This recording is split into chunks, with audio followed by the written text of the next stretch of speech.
છે તેમને તેઓ સંપર્ક કરવાનો પ્રયત્ન કરી રહ્યા છે। ત્યારે ઝી 24 કલાક પાસે ફ્લાઇટના મુસાફરોની એક યાદી સામે આવી છે। જે મુસાફરો આ ફ્લાઇટમાં સવાર હતા, સુભાષચંદ્ર અમીન ફ્લાઇટમાં સવાર હતા। જે મુસાફરો ફ્લાઇટમાં સવાર હતા તે લોકોની એક યાદી સામે આવી છે। નેહા નંદા, પ્રમુખ નંદા, પ્રયાસ નંદા ફ્લાઇટમાં સવાર હતા। જે મુસાફરોના નામ સામે આવ્યા છે એ નામ અમે આપને જણાવી રહ્યા છે। ઝી 24 કલાક પાસે ફ્લાઇટના મુસાફરોની યાદી જે સામે આવી છે, કારણ કે સ્વાભાવિક છે કે જે લોકો ફ્લાઇટમાં જવાના હતા તેમના પરિવારજનો અત્યારે ખૂબ જ ચિંતિત છે। આટલી મોટી દુર્ઘટના જે સર્જાય છે, સુભાષચંદ્ર અમીન તેમાં સવાર હતા, નેહા નંદા, પ્રમુખ નંદા, પ્રયાસ નંદા આ લોકોના નામો સામે આવ્યા છે।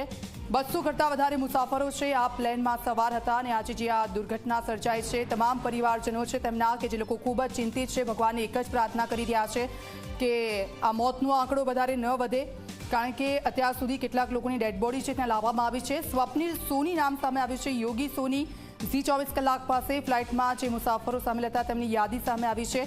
સ્વપ્નિલ સોની, યોગ સોની આ ફ્લાઇટમાં સવાર હતા।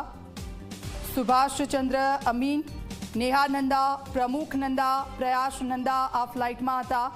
જે લોકોના પરિવારજનો અહીંયાથી જઈ રહ્યા હતા અને તે લોકોને મળવાના હતા, પરંતુ જે આજે આ દુર્ઘટના સર્જાય છે તેમાં જે નામો છે એ સામે આવ્યા છે। મીનાબેન પટેલ, અલ્પાબેન સોની ફ્લાઇટમાં હતા। સ્વપ્નિલ સોની, યોગ સોની ફ્લાઇટમાં સવાર હતા। પૂર્વ સીએમ વિજયભાઈ રૂપાણી પણ આ ફ્લાઇટમાં સવાર હતા અને તેમના પાડોશી સાથે જો વાતચીત કરી તો તેઓ પણ ખૂબ ચિંતિત છે। તેમના ભત્રીજાઓ સાથે તેઓ સંપર્ક કરવાની કોશિશ